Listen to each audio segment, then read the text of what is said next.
Just a couple of quick announcements before we get started. Today's previously scheduled event to honor NASCAR champion had to be rescheduled because the race yesterday was rained out. That event will now be August 19th here at the White House. Second announcement is the Senate Democrats will come down to the White House tomorrow and have lunch here with the president. All of them. Mm-hmm. Open press? Unclear. We're all invited to lunch. You didn't get your invite?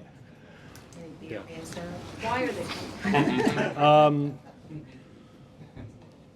To continue to talk about the priorities that they have, to talk about what has been accomplished in the first 6.5 months of the administration, and to talk about our priorities.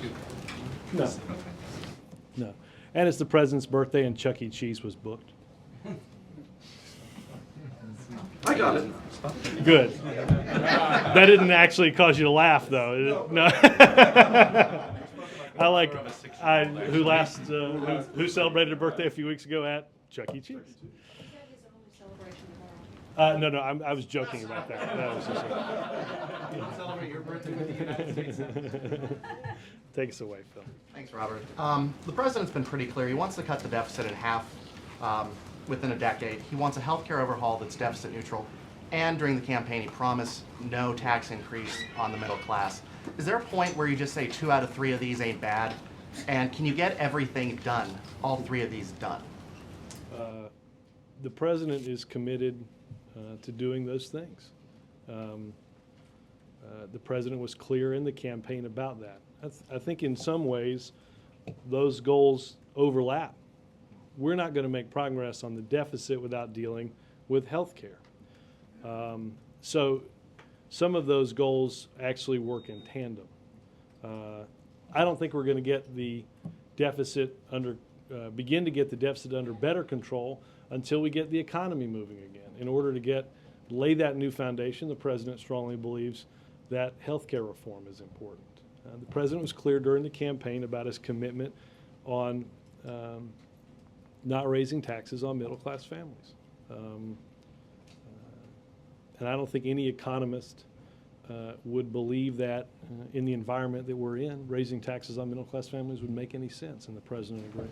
Then why didn't Secretary Geithner and Dr. Summers say that they would not raise taxes on those families? Yeah, well, I did not watch the shows. I read some of the transcripts. I think they allowed themselves to get into a little bit of a hypothetical back and forth. I will say this, and I think this is important for all of us to understand, and we've talked about this issue, and throughout the time that we've been here, we do have big structural deficits that are going to have to be dealt with in order to meet the president's commitment of cutting this deficit in half and getting us back on a path toward fiscal responsibility. That there's no question about. And I think what they both talked about was, one, we're not going to be able to sustain any sort of economic recovery unless or until we do have a path toward fiscal responsibility. But they also said that shouldn't be done as a way of burdening middle-class families. So I think the president's commitment on this is clear. We have a lot of big challenges. We're already looking at ways to cut wasteful spending. As part of health care reform, the president's identified $500 billion in spending that he thinks can be cut. We worked just in the past 2 weeks on a bipartisan basis to look at a program like the F-22 and cut some of that wasteful spending out of the budget as well. Yes, ma'am. If Iran doesn't agree to talks with the United States, is the U.S. discussing with its allies the possibility of steep sanctions, such as sanctions on gasoline and other refined petroleum products? Well, as you know, the P5+1 have an outstanding invitation for the Iranians to come to the table. The president strongly believes that we should, and many of our allies believe that we should not allow the Iranians to acquire a nuclear weapon. That invitation has not been responded to.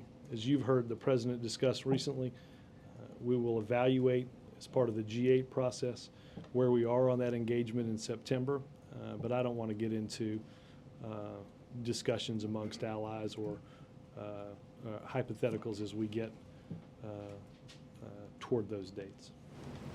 When you say you're not going to allow, what do you mean by that? You think it can stop us?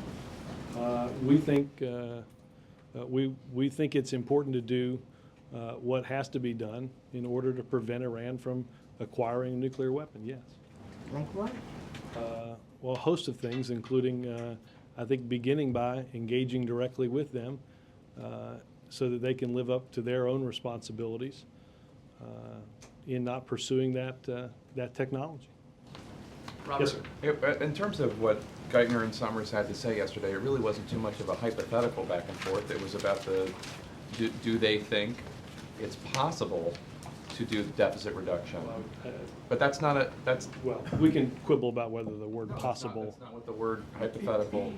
Is it possible to do everything the president wants to do without increasing revenues on the middle class? Right, and I want to just state again clearly here that the president has made a very clear commitment to not raise taxes on middle-class families, period. But if economists, including the president's own economists, don't necessarily think that it's possible to do so without raising taxes on the middle class, how is that dealing candidly with the American people? Well, again, Jake, there are a series of things that have to be done. I think you'll actually hear an announcement from Treasury later this afternoon about how much money has to be borrowed versus what they thought was going to have to be borrowed and what will have to be borrowed as a result of financial stabilization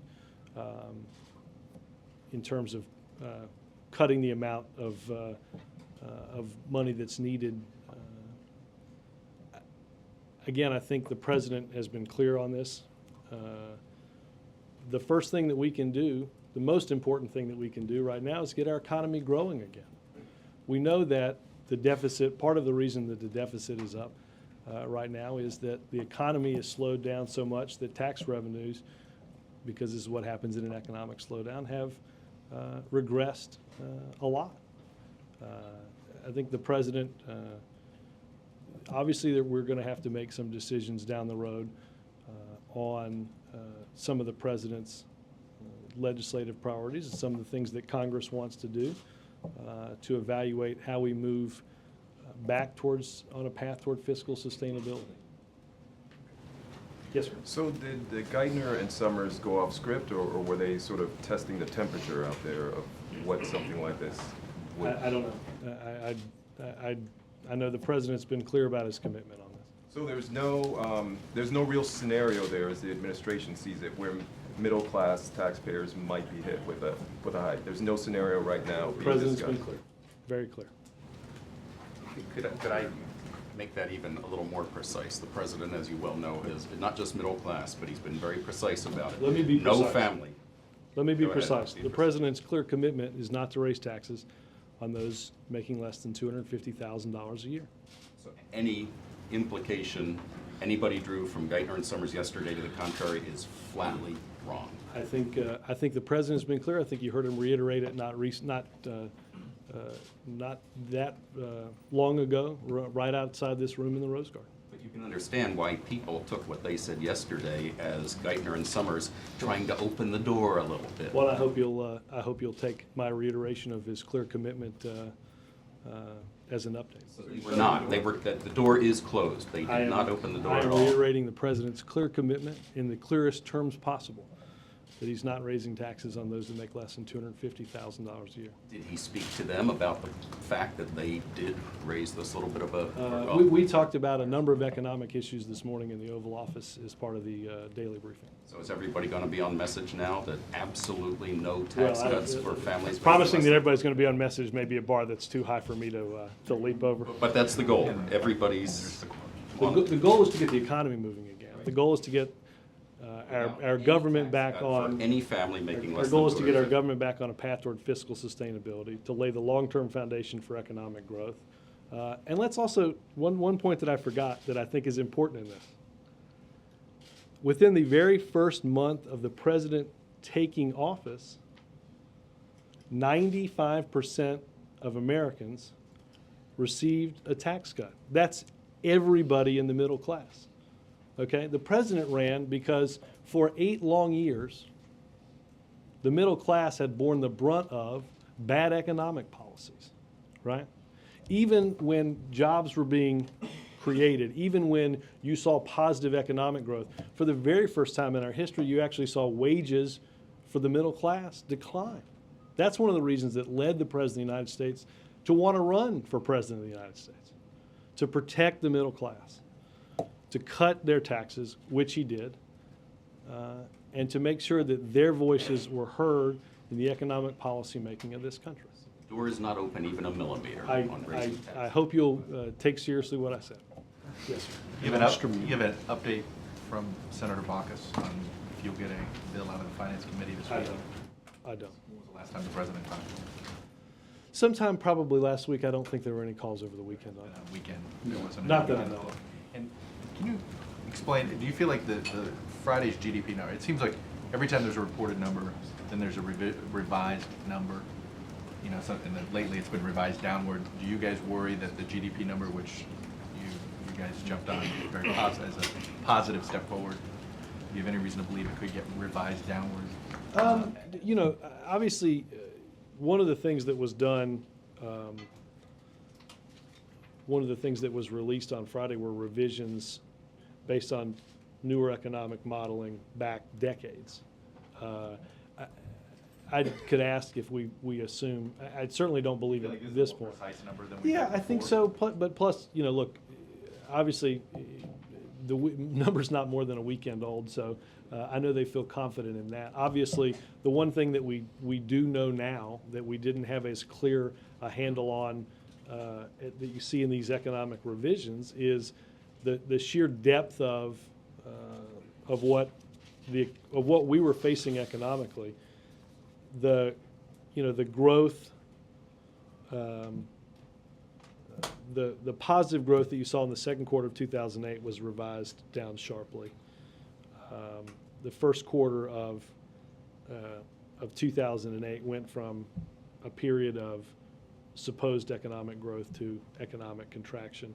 The depth of the third quarter in 2008 began to show you just how deep a recession we were in and continue to be. I think we take some heart from the numbers, obviously, on Friday that show, one, that the recovery plan we think is having an impact, cushioning the economic downturn that we saw.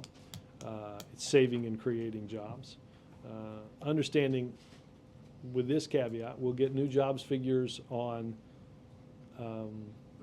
Friday.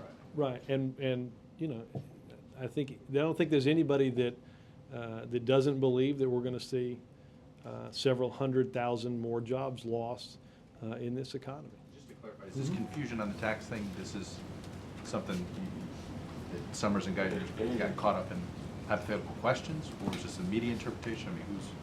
I mean, I think a confluence of some of that stuff, sure. Mark? Robert, is the administration looking at Fort Leavenworth as a possible site for detainees from Gitmo? Well, I don't know to the degree to which they've gotten into specific citing, and certainly no final decisions of any sort have been made. We've, I think, made progress on dealing with a number of the issues that the executive order, that needed to be dealt with as part of the executive order, in reviewing the case files and in deciding who can and should be transferred. But no final decisions on any of that have been made. And on another issue, the 10 letters a day the president gets from the correspondence office, does he get letters critical of his policies? Yes. He gets letters that are critical of his policies. I would characterize most of the letters that he gets as, what I think he wanted most of all to see was, one, to get some representative sample of what people are concerned about, but also I think it's a way of stepping outside of the presidential bubble and seeing and hearing from people about the challenges that they face. They own a small business and they're struggling with the inability to get credit, to be able to borrow money and meet a payroll.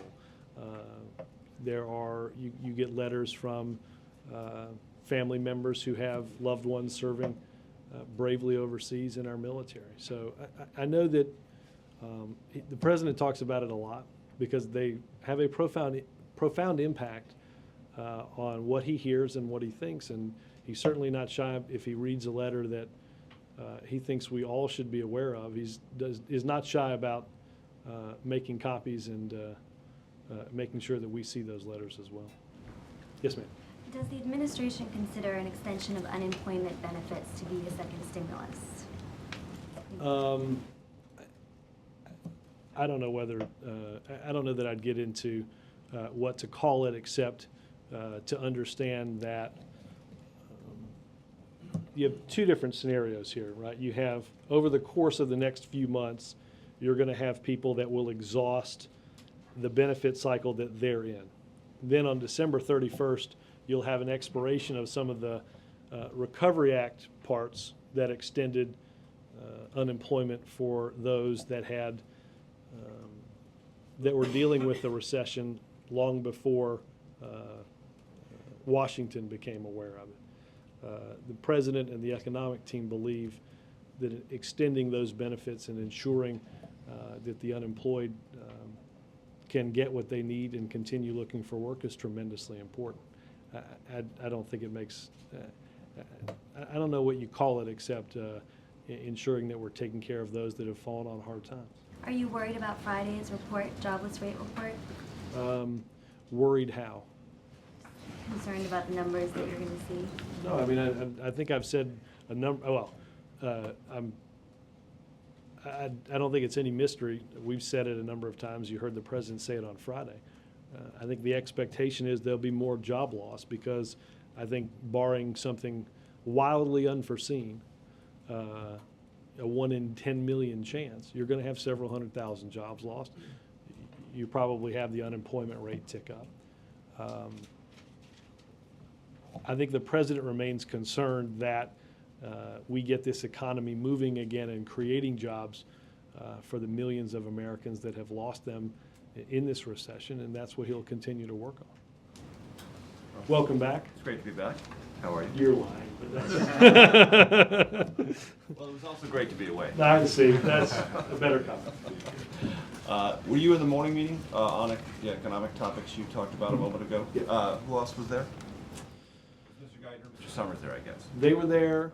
Peter Orszag, Rahm Emanuel, Anita Dunn. Did the president bring up what was discussed in the Sunday talk shows, or did Mr. Summers and Mr. Geithner volunteer? And did either one of them volunteer the hypothetical back and forth characterization? I'm sorry, what? Did either one of them explain? No, I made that up all by myself. That's how you interpreted it, as a hypothetical back and forth. I read the transcript a few times, and I do think that, I think there were some. Did the president seek an explanation from either Mr. Summers? No, we or Mr. talked about Geithner it as what an they were issue, trying but to we do? didn't, it wasn't sort of this wasn't a, like school is in type of thing, no. Or a woodshed sort of thing? Right. No.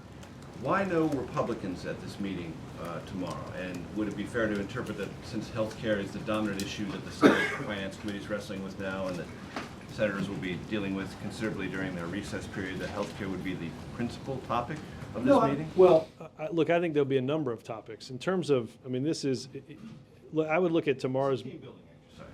I don't know if there'll be trust falls or not, but I think it is, Mark, I'm just not getting it today. Like, I can't sort of, see, I'm trying. We're with you. I'm trying. I mean, I think one of the things that I would say is, I would look at this as the president speaking to the Democratic caucus. They have a regularly scheduled caucus lunch that happens every Tuesday. It's just we're having that lunch here at the White House rather than up on Capitol Hill. So I think that explains talking to Senate Democrats. But the dominant go-home topic is health care. Well, I think you will, again, I think you'll hear a number of, I think I don't doubt that healthcare will be discussed. I believe the economy will also be heavily discussed.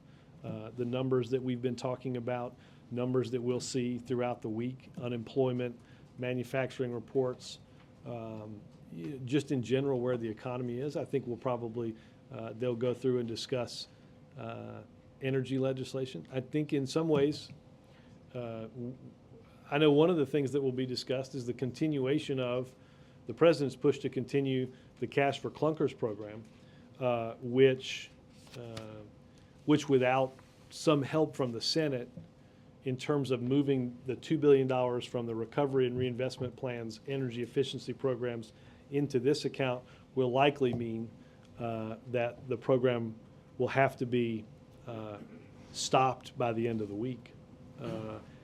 But I also think the president will use it as an opportunity, as I am about to talk about the benefits of what that program has done. The initial analysis of a group of the applications showed that the transactions were generating a 61% increase in fuel economy. That vehicles purchased under the Cash for Clunkers or CARS program is 25.4 miles per gallon. The average fuel economy for trade-ins was 15.8 miles per gallon. In gas alone, that's going to save a typical customer $700 to $1,000. It's good for consumers. It's good for dealers and auto manufacturers. You've seen Ford talk about their sales being up as a result of this program. It's good for our energy security and our environment. How long is it good for, Robert? I mean, is the idea of artificial incentivizing of this automobile acquisition, how long is that a good idea?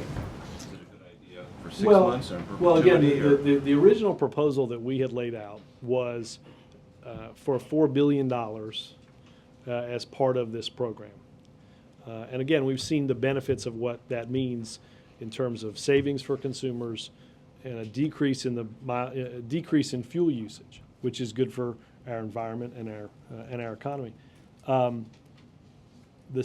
The Congress appropriated, the president signed $1 billion.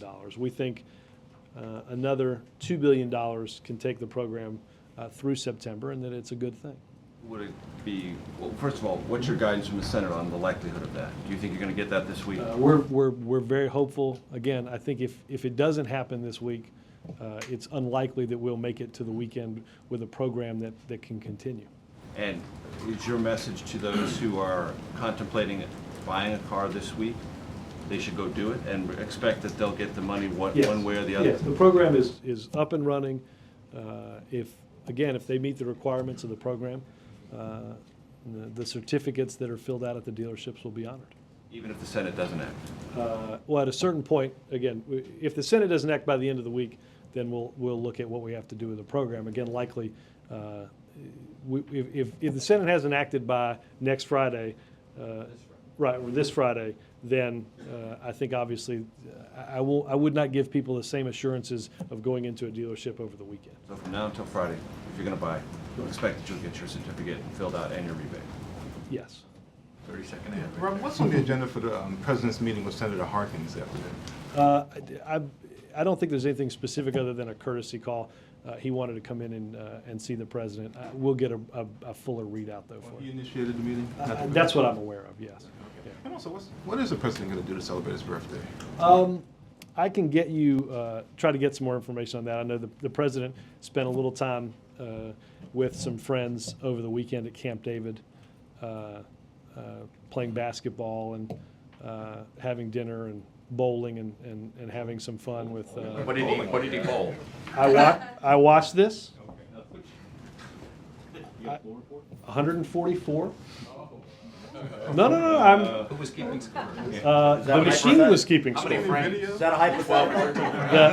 No. You a good bowler? 10 frames, right? What do you bowl?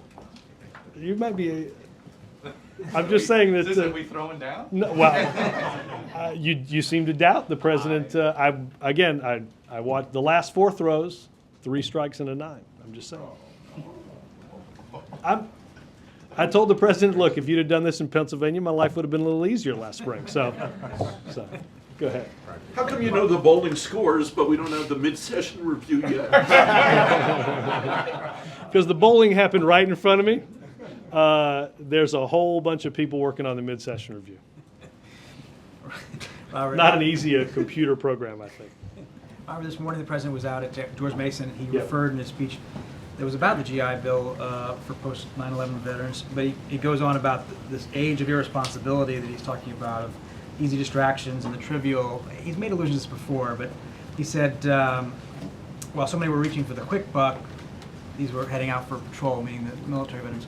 Who's he talking about here? I mean, can you elaborate a little bit about what he means when he's talking about this age of irresponsibility and Right. people going for the quick buck? Well, look, I think I did not talk to him specifically about that phrase, but I think the way he's used many of those phrases in the past, I mean, I think if you juxtapose the service that men and women in uniform in Iraq and Afghanistan, here in this country and overseas, and protecting our freedom, if you contrast that with some of the irresponsibility that we saw over the course of the past few years on Wall Street, I think you get a very different vision.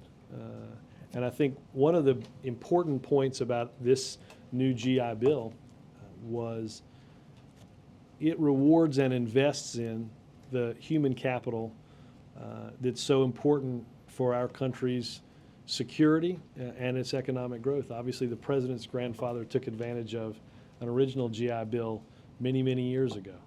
What this legislation did was update that program for the 21st century. And it's not only a worthwhile program, but I think it underscores the deep commitment that we all should feel towards investing in those that have so selflessly protected us. So you say he's talking about Wall Street a little bit. Is he also talking about Washington? Oh, I think so. I think that, look, I think you probably don't have to, you probably don't have to go far into the newspaper each day to find candidates for irresponsibility, for trying to make a quick buck, and those actions having put the economic fortunes of many and the economic security of all in jeopardy. It's cost us hundreds of billions of dollars. So would he include, when he's talking about Washington, would he include Democrats in that as well as Republicans? Is this, I could certainly ask the president. I mean, obviously, again, one of the reasons that we're talking about deficits and what to do about them is we have for far too long basically tried to sustain something that's not sustainable, and decisions are going to have to be made. Robert, so not to belabor the tax thing too much, but when the president was talking to the team this morning, did he say that Geithner and Summers, you guys should not have left this open? It should have been clear. No, we talked about this going forward, and there were Dr. Romer talked about the recent numbers on the international manufacturing. Did the president reiterate his position on middle-class taxes? Yes. In that meeting. To them. To make sure there was To all of no, them. to make sure there was no confusion, Yes. because there had been. Robert, can you give us a source of where you... Welcome back. The source of the information on the miles per gallon of the trade-ins, and is the president satisfied that enough of those trade-ins are going to American Detroit manufacturers and not to Toyota and some of the other companies that aren't getting it? We'll get you an updated fact sheet. It's based on an analysis that was done by our folks with applications, I believe, through pretty late in the weekend. Nearly half of the new vehicles purchased under the program are from the big three automakers. So less than half.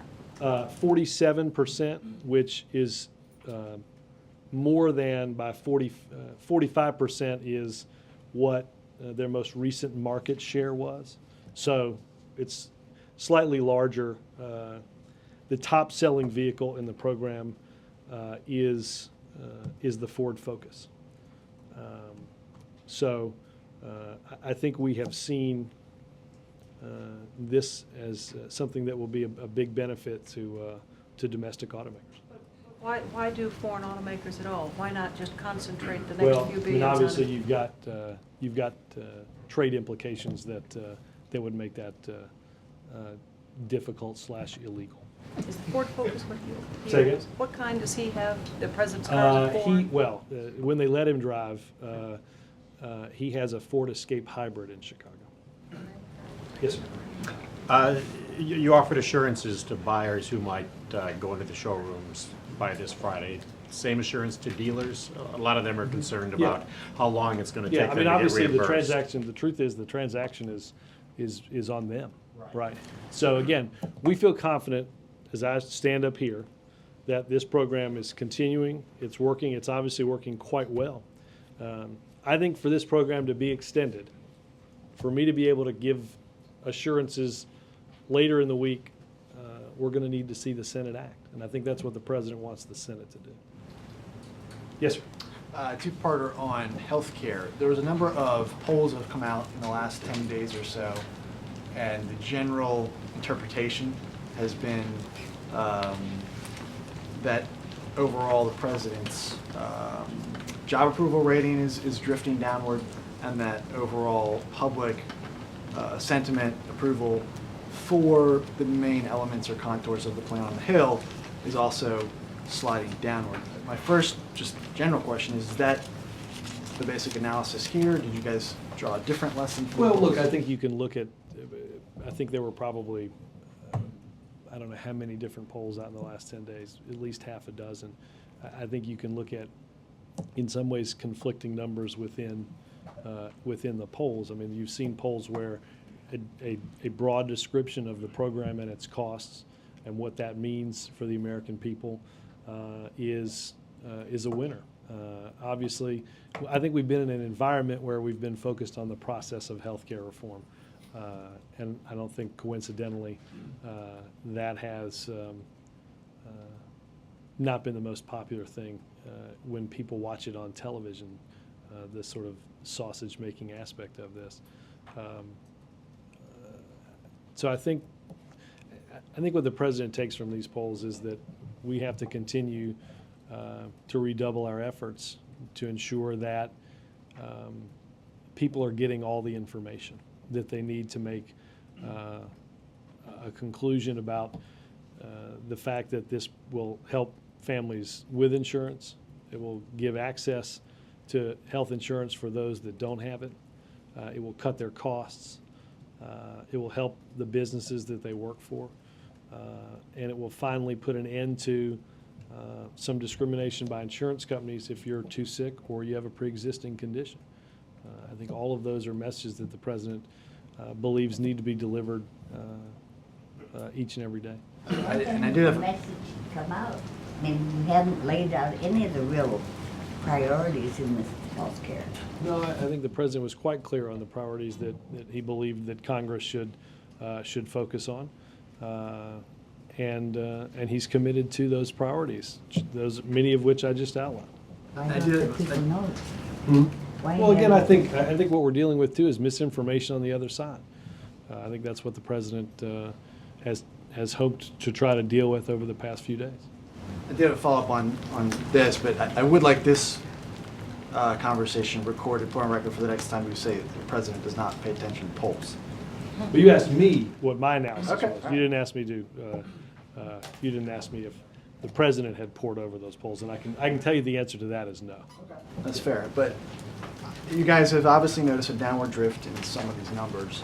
You just said misinformation is one of the major causes of that. Is that the main cause in your opinion? I mean, is that the main reason that Look, public I think approval there's seems- competing goals. I think the president. I think the president has been out there trying to make his case. He'll continue to do that. I think we just have to continue to go out there and talk to the American people about the benefits of this important legislation, how it will lay that foundation for long-term economic growth. Look, I also think we've talked about this before. I think one of the things we have to do is talk about what happens if healthcare reform doesn't happen. Understanding, again, as I've said up here before, what does the status quo mean, right? We know this. We know that in the next 9 years, at least your premiums will double. okay? If we don't do anything, if we fail to act. If we fail to act, thousands will lose their health insurance today, tomorrow, and the next day. Their costs are going to go up. People will be discriminated against because of an insurance company deciding that they have a pre-existing condition. We know all of those things are going to happen if we don't act. The president believes that now is the time to do so. April? Robert, two foreign policy questions. One, Secretary Clinton is headed to Africa, and she's going to be in Somalia. I mean, she's going to talk to the Somalian transitional head, government head there in Kenya. And could you talk about what the mission is for Somalia from the United States viewpoint, as a lot of the extremists from the Pakistan-Afghanistan border are going to Somalia, and some of the other lawlessness that's happening in Somalia? Well, obviously, Somalia is a place where we've seen people like Osama bin Laden set up camp before. Obviously, the president has talked about, even before he ran for president, and talked about this in his trip to Africa in August of 2006, that you have instability, you have lawlessness, you have the breeding grounds for terrorism in places where there isn't a government structure, where there isn't somebody ensuring that the laws are being followed, ensuring that people have the basic necessities to survive, and that lawlessness can breed the worst in extremism. So obviously, that's a tremendously important thing. Kenya is obviously an important ally. And the president, when he went, discussed strengthening those relationships, but also ensuring that as we strengthen those relationships, the Kenyans and all of Africa have to have certain responsibilities. I think the president gave a pretty high-profile speech on that trip about corruption, about ensuring that, as he's said before, that if somebody wants to start a business there, they don't have to pay a bribe to do it. Is there a thought that U.S. military presence is needed in Somalia? I don't want to get ahead of a determination of one way or the other on that. I think obviously we have taken steps around that region, particularly as it relates to pirates and pirating, and ensuring safety of vessels that are traveling in that area. And lastly, on the hiker situation in Iran, is this somewhat a common sense kind of thing? Americans going to countries and crossing borders by mistake, what have you? I mean, what is the warning from this administration to people who are planning on going close to borders with countries that we're not? You know, all I want to say on this, April, is we've seen reports in Iranian media, and we're working with the Swiss and the Swiss ambassador to confirm the information that we've seen in those reports, but I don't have anything beyond that. Warning from the White House about crossing these borders, about the potential of crossing borders like North Korea and Iran.